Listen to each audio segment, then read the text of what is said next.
Welcome back to our channel. Question 27 is about the ratio of hydrogen ion to that at water. First of all, you have to remember what's the amount of hydrogen ion in water neutral, when neutral is 10 to the power -7, right?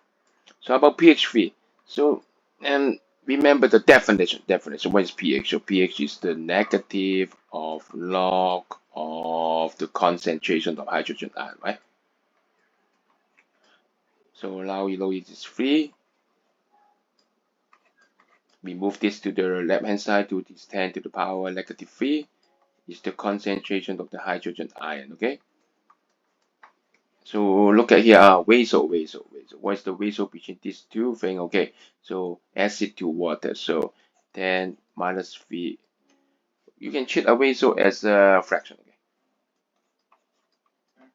and then flip the denominator 1 to top and then make it 7, so it's 10 to the power 4.